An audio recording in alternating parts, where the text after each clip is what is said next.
Let's focus on matters education now. The government will neither place nor sponsor university students in private universities starting this year.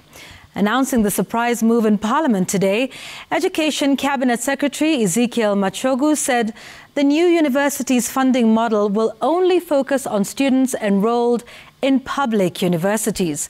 Machogu, who was before the Public Investment Committee on Governance and Education, gave the assurance that the government was shifting its policy to ensure the students were only placed in public universities. This as members of Parliament lamented over the 20 billion shillings that was being used to cater for students placed in private universities. Chimtai Goin reports.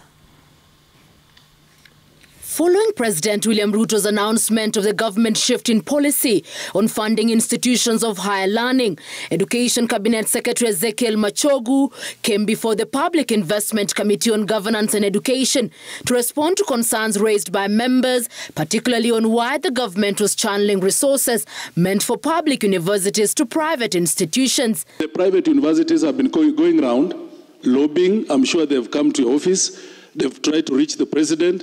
They've come to us individually and collectively, wanting even to float money, thinking that they can bribe their way so that the children of Kenya continue suffering. We've said no.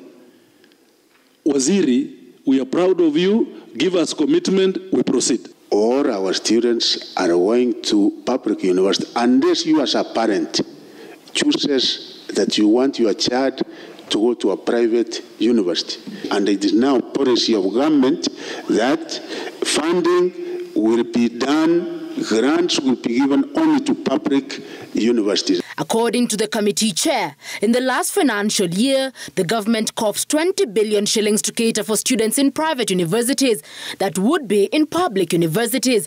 Of these, 13.7 billion as capitations and 6.7 billion as grants. Yet, an audit of the public facilities had shown that they had capacity to accommodate all the students who attained the university pass mark. The very needy and the very poor children are the ones who actually work so hard so that they can go to these public universities. And there are very many hidden costs in private universities. We are giving students to private universities. When these students go there, do we follow, as the government or does the ministry follow these students to ensure that they end up completing their studies? Like the second years who join the private universities, these ones we are not going to withdraw them to come to public universities. They will be able to continue until they finish, and the policy which we have said takes, of course, affects those we are going to press this particular year, and we have categorized particularly the needy. The grant will be 70%, and they will also be able to access their own at 29%. So their school fees is covered almost 100%. The Kenya Universities and Colleges Central Placement Service has also committed to give priority to public universities in placement of those that have qualified for university education. The ministry further revealed that criteria for funding university courses will be based on performance and choice of program, household income bands, affirmative action and government priority areas. Meanwhile, a section of MPs raised concerns over the new policy, warning that it risks disenfranchising needy cases. The government has just opened another mega corruption scheme where poor students will be asked for bribes in order to get full scholarships.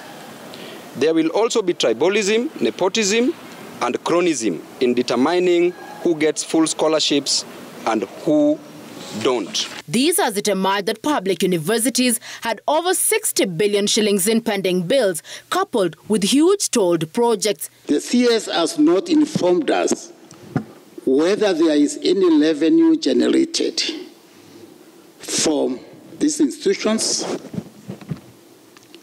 and if generated,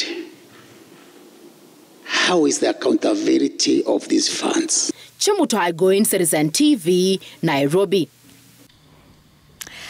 Let's focus on the bipartisan talks as Azimio leader